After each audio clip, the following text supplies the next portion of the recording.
what's poppin'? It's your boy DayGenius. This is a DayGenius Podcast show, whatever I want to call it.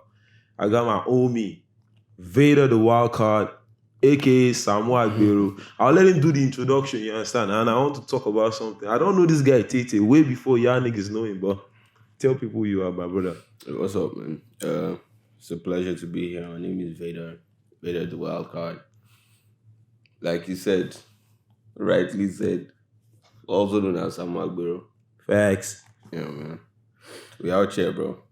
Bro, first of all, I want to say thank you for coming out, you feel me? I know you're a busy guy, you feel me? You understand? You got work, you got hustle and family, but you still made up time during the public holiday to come chop it up with the boy, you feel me? Oh, man. So shout out to you. It's the least I could do. And congratulations, man. On my wedding, yeah, I'm married, man. I'm out of the street, you feel me? That's dope, man. Congrats. It's crazy. So when you want marry like this? You go happen eventually. You go All right, man. I won't take tutorials from you, man. I'll tutelage. Me, I still be street guy though. Yeah. Right. I want to talk about when I first found out about you, bro. Like, I found about you when I was following Fowls the Bad Guy. Okay. I think you did a skit. It was doing like maybe a challenge. You were talking like Fowls the Bad Guy. Yeah. Your name was Frank then, not Vader. Yeah. So I was following you way back then when you did that shit. I was like, who's this guy? This guy is funny. So I followed him.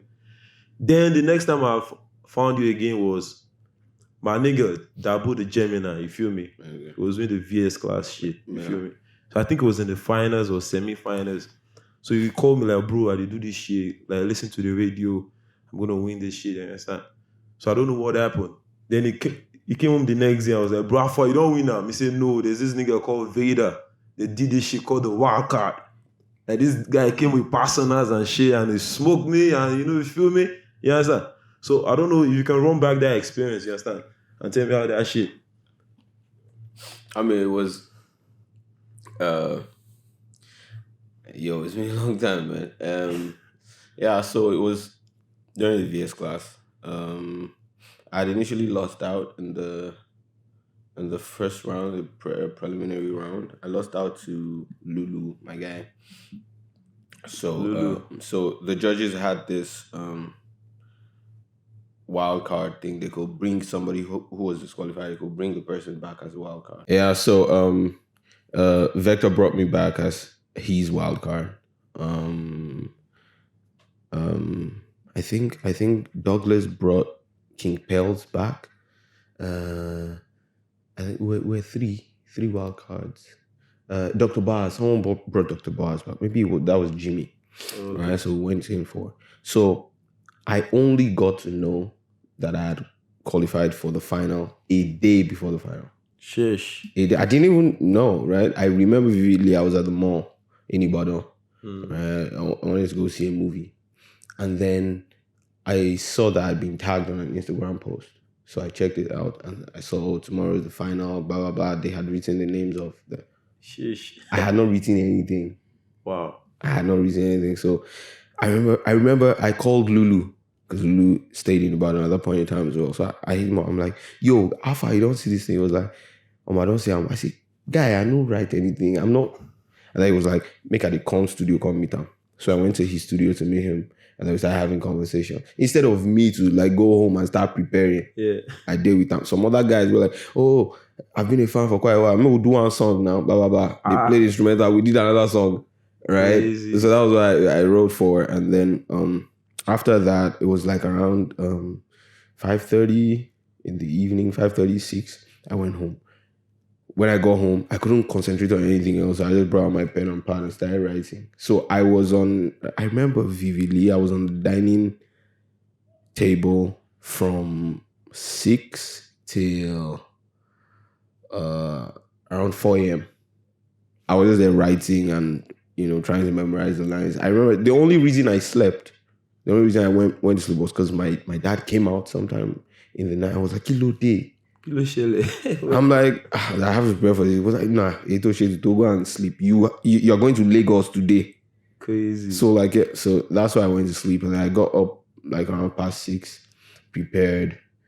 I couldn't have a lot of conversations because I went back to Lagos with some of my guys. I couldn't talk much because in my head I was just thinking of this bars that I had written, and I didn't want to like. So we go to the hotel. You know, guys who had been preparing for months, they were ready. So they were just at the lounge chilling and all that. I couldn't chill with them, so I just went to the room, locked myself up, and I was there from like, it rained that day, I remember. I was there from like 11. Yeah, I was there from like 11 till 9 p.m. when they said we should go to the radio station. And then I just got there. And so one thing I did was I prepared, apart from the, you know, regular verses, you know, that could like, you know, pass for whatever. I wrote one verse each for everybody. Right? One verse each? One verse. How many niggas were there? We were 8, I guess. Sheesh. So I wrote one verse each. So that's like 7. So I just knew that anybody they brought me up against, I had personals for them. You know, so when they brought Dabo, I'm like, he's not going to see his shit coming. He didn't see it coming, man, bro. Yeah, he didn't see it coming. That battle was crazy. Like, he told me, like, said this guy just calm. But I said, this guy don't watch my Tegagat battle and shit. Like, you're just going crazy. That was fire. So I also want to ask you about the transition from being like a really dope ass hip hop rapper. Like, because I think you did a hippie with Texzilla. Oh, yeah, absolutely. Confluence. Like, that shit was crazy. Yeah, man. The time I really fuck with you. You know, I don't really like you before because you keep my guy out of the tournament. So I feel fuck this guy. He's not that dope. So I don't really like you. But when I fuck with you was when you did the Purge. I was a purge. To me, that's still the best Vader verse. To me, maybe you still get some other shit. Yeah. But that the Purge shit was. Can you just tell us about that experience? The Purge. The one with the paper kill Leon and Vector. Yeah, Vector. Is it called the Purge now? Yeah, it's the Purge. So I was. I mean, you know how the story goes now. It was like basically it was a rebuttal to Blaqbonez. To the cipher that they did, you know. So it was a rebuttal to that. So we just put that together. You know, the song was basically the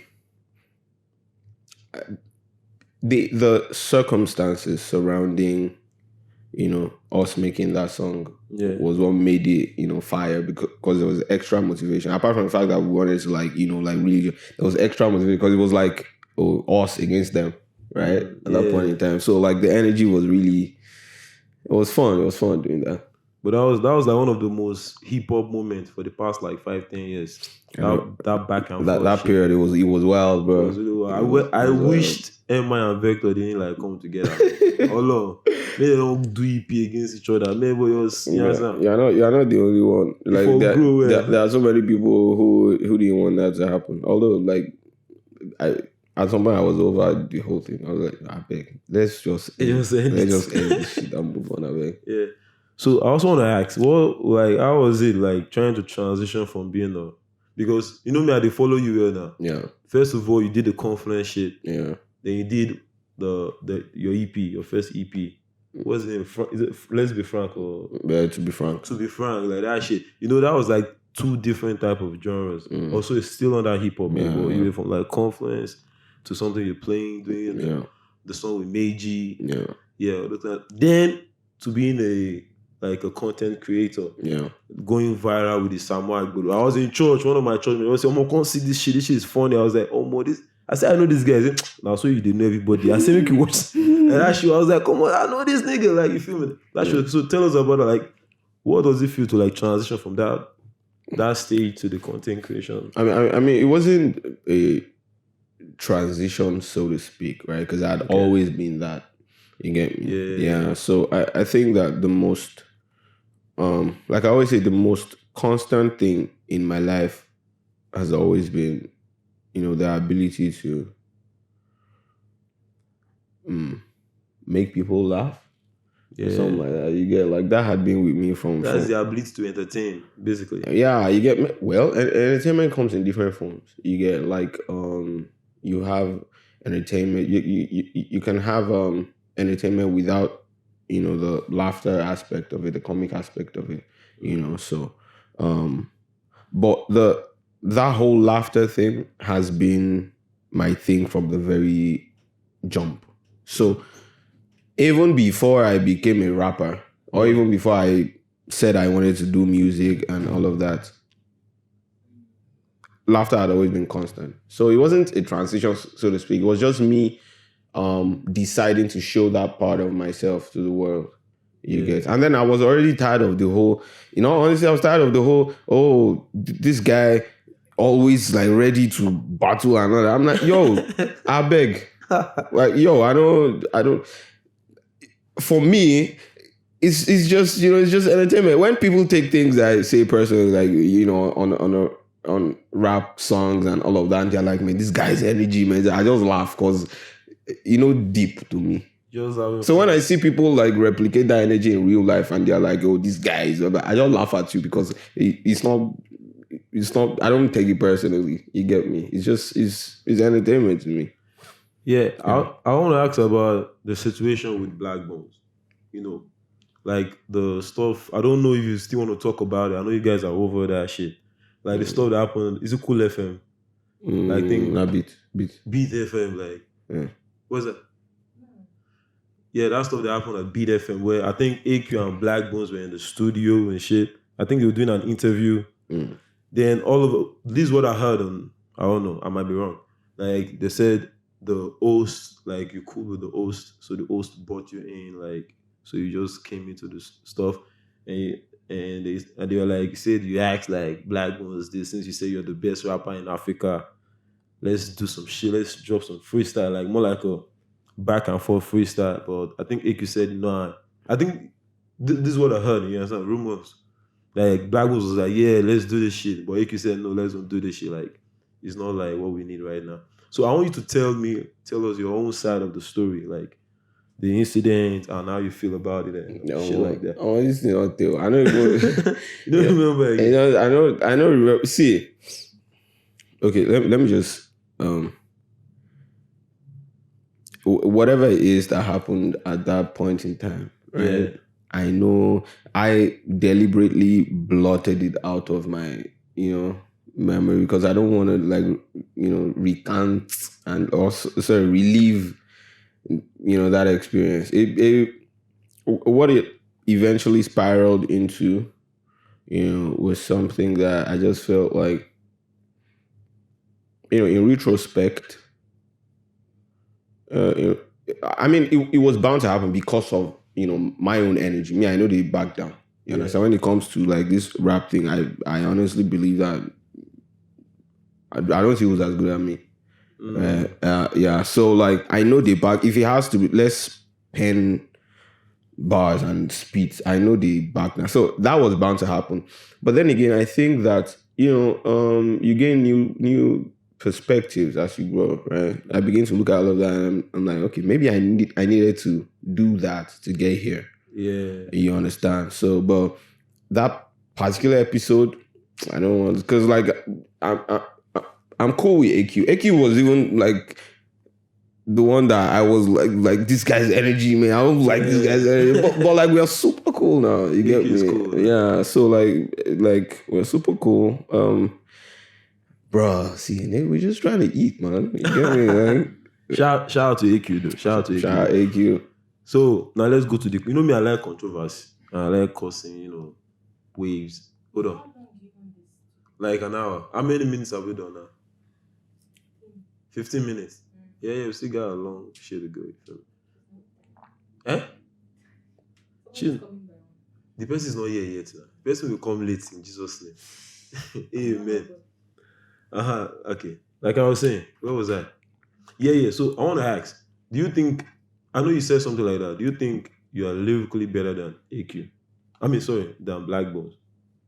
Bro, I don't want to talk about, I don't want to talk about that's rap, just normal rap talk now, right? Blaqbonez feels is better than everybody though. That's how you feel. Yeah, that's his prerogative. You get me? We all have like, what we believe to be true. So if he believes he's better than everybody, shout out to him. I will just say this, right? Because I've been like removed from that whole mind frame of I haven't penned a bar in months. Okay, like I I wrote the Mr. Yakubu cover, the files and vector. Yeah. So I wrote, that was the first time I'll pick my pen up to write rap in like a year. Wow. Crazy. I've been far removed from that whole, but honestly, I don't know, on a very fine day, I don't think anybody's as good as me. And I'm telling you for a fact. So you just said all that to say you're better than Blaqbonez. That was what you're trying to say. Why are you particular about one person? I'm talking generally. It's just what it is. You understand? When you hear Jay-Z, the next person who's gonna ask is Jay-Z better than Nas? Nas better than Jay-Z. Oh, when you hear Tupac, the next thing is Tupac better than Biggie? There's always that shit. Now when you hear MI, because of the still, they're like, is MI better than Vector? Yeah. So I ain't gonna lie, like that's what everybody, like if you're talking about Vader now, they'll be like, Vader, that guy will kill Blaqbonez. Blaqbonez will kill Vader. So it's just what we do. That's what we do on Twitter streets. We compare and we contrast. Yes. So it's always nice to hear from the guy's mouth. Just like you asking Biggie, are you better than Tupac?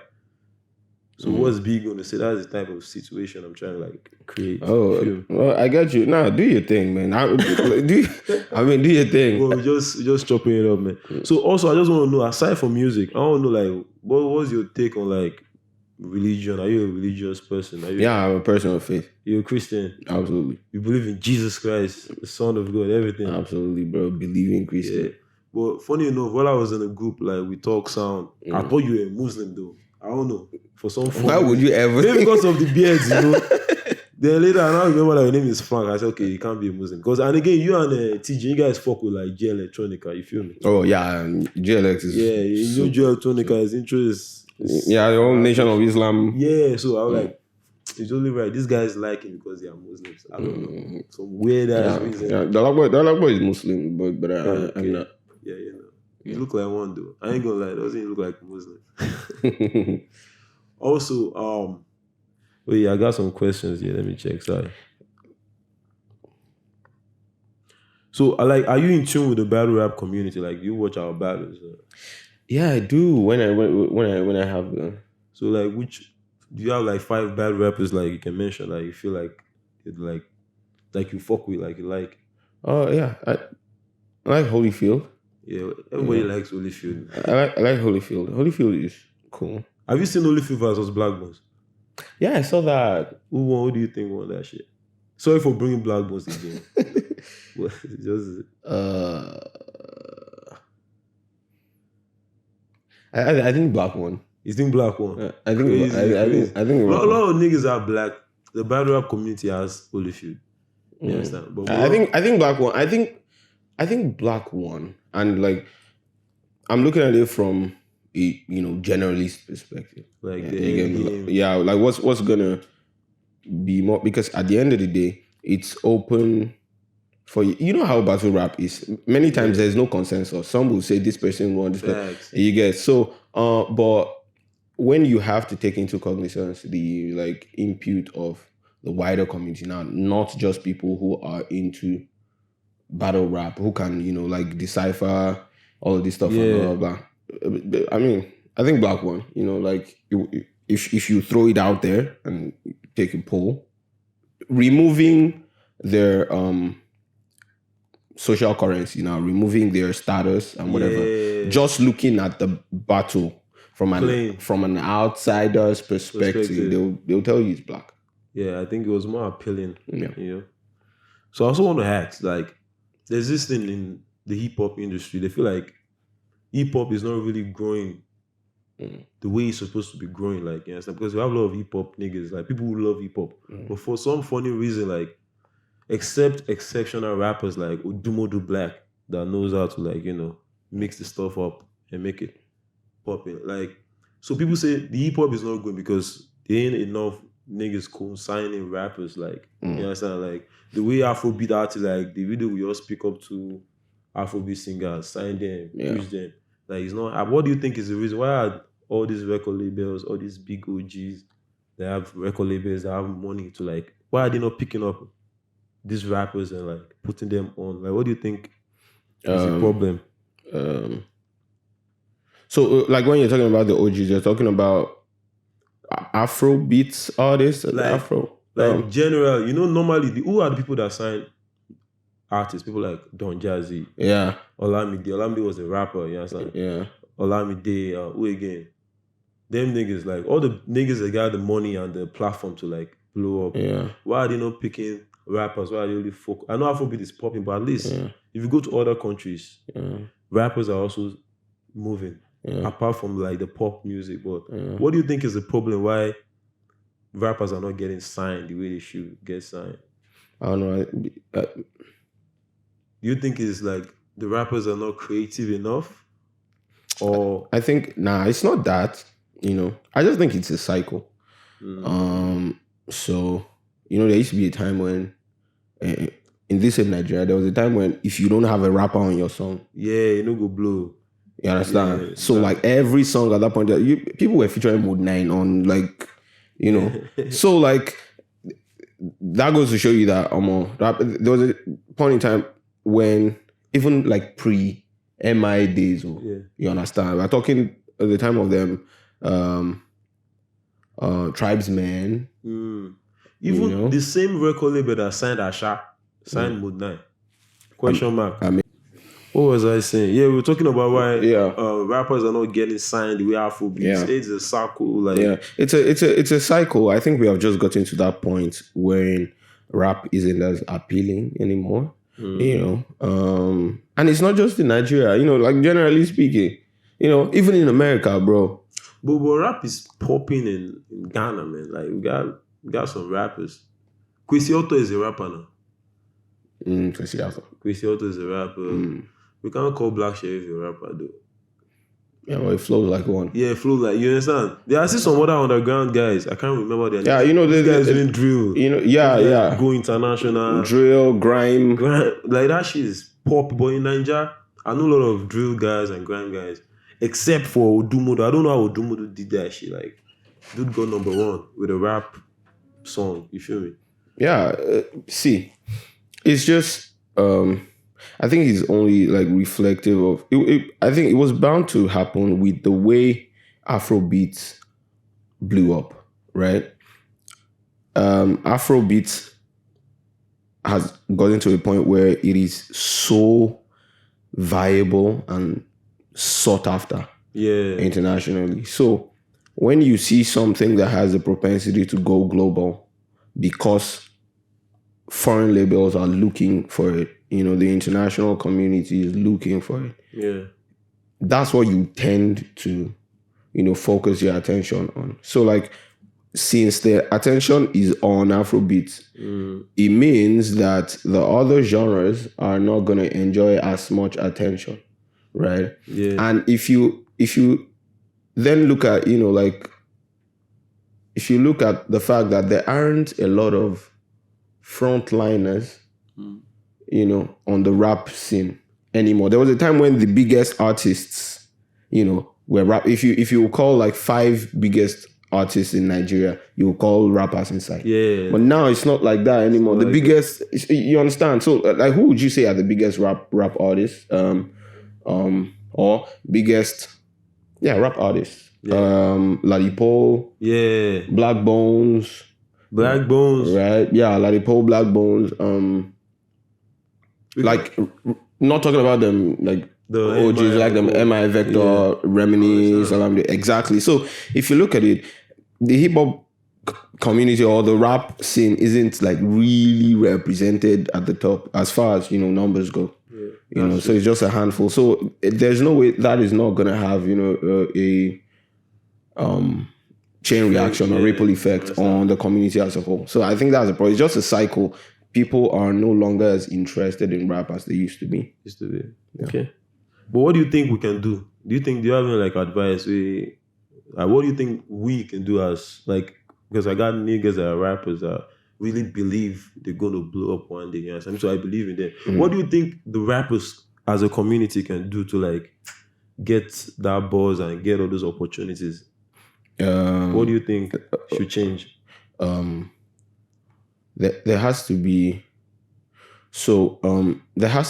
a change in approach, right?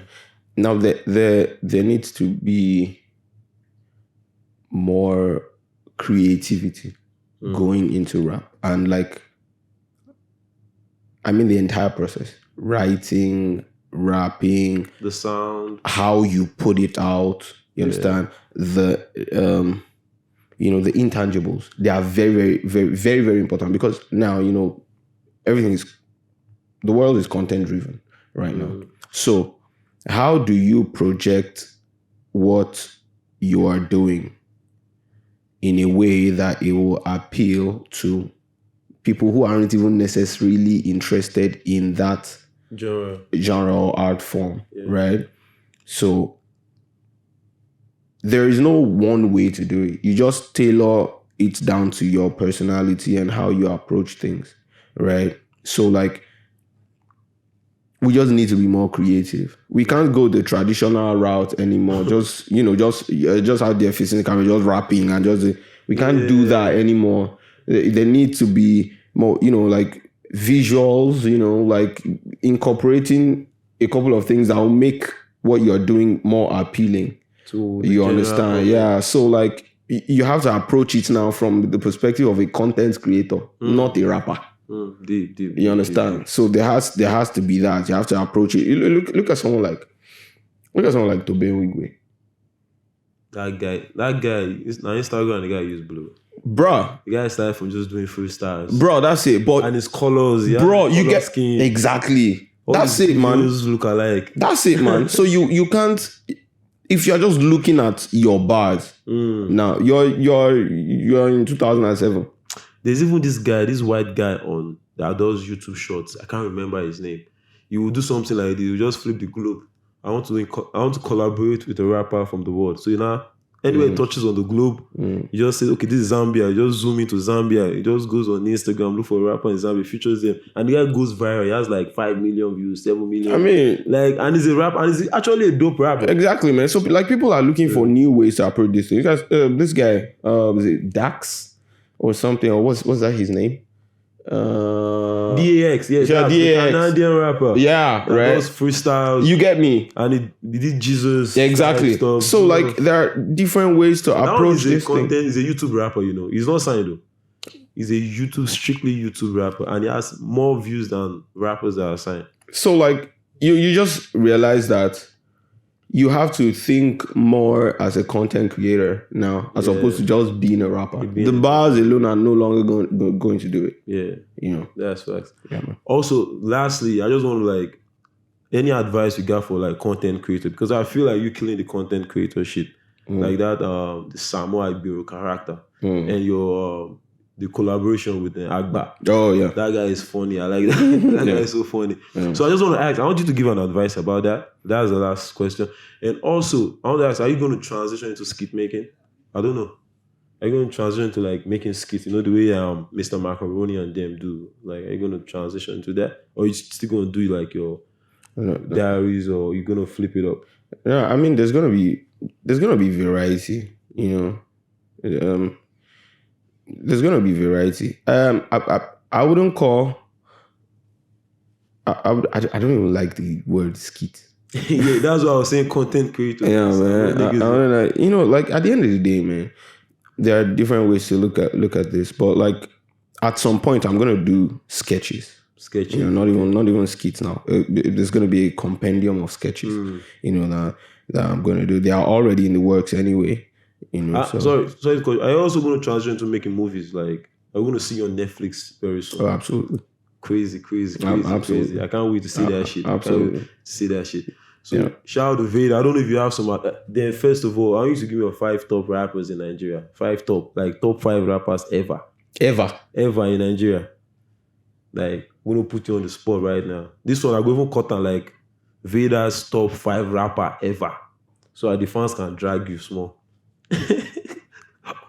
Yeah, you guys make just 5. So the fans of the other people you mention, they go feel drag you small, so we can get some. All right, Vader's top 5 rappers ever in Nigeria. Let's go. I'm trying to. Based on whatever you like about rap, some people like popularity, some people like lyricism, some people like whatever they like. So based on your own top 5, these are personal top 5. 5. Yeah, you can start from 5. Okay, number 5. Paper Corleone. Paper Corleone, the Don. Shout out to Paper Corleone. That's crazy. Number 4. Bruh. Number 4. You're gonna upset people. Forget that. Yeah, I know. I know. Number 4. Number 4, that's Ever. Bro, that's I'm putting you on the spot, man. Like, yeah, it's not. We need some. 4. So 5 paper. 5 paper. 4 overdose. Sheesh. Shout out to D, man. Overdose. That guy has one of the craziest delivery. Overdose. And that was the first artist to win Next Rated. Shout out to Overdose. 3. 3 Mode 9. 3 Mode 9. Yeah. You put Mode 9 at number 3. Mode 9 fans are coming for your ass, bro. It doesn't matter. But that's your list. That's 2 more. You got 2 more. Number 2 and number 1. 3 Mode 9. Okay. Number 5 was paper, right? Yeah. 4 OD. 3 Mode 9. 3 Mode 9.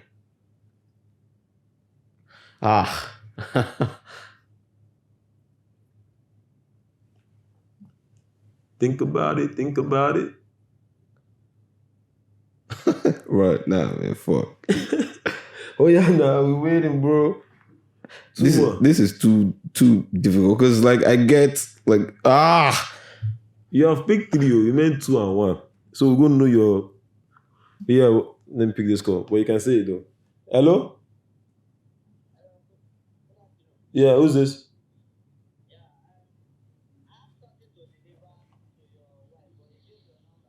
Okay, are you at number 29? I'll send you. Hold on. I'll send you the second number. Hold on, I'll send you the second number. I'm recording right now. Check your text message. All right, bro. Like, sorry for the break. Yeah. So number 2, number 1.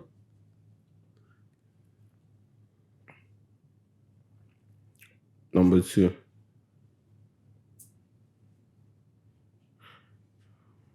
Bro, this is. Oh, yeah.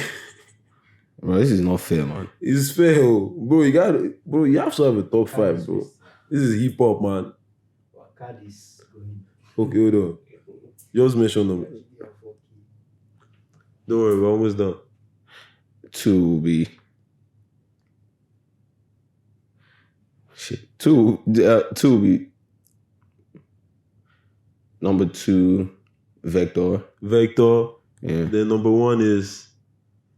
Number 1 is MI. MI. Crazy. Number 1, MI Abaga. Number 2, Vector. Number 3, Mode 9. Number 4, OD. And number 5, Paper Corleone. That's Vader's top 5 rapper in Nigeria ever. Shout out to my homie Vader, man. God bless you for giving me this shit, man. And I appreciate it. And the list is,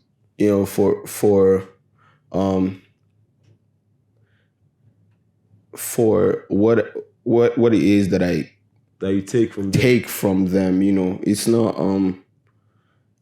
not about like who the best is or what it's for. Shout your list. It's for the rappers that I relate to the most, and then maybe I listened at some point in my life wherein the impact was like a lot. I can do this shit, like motivation and inspiration. Yeah, that's it. Shout out to you, man. Thanks, man. Yeah. Is there any, just say some final shit to the people, man?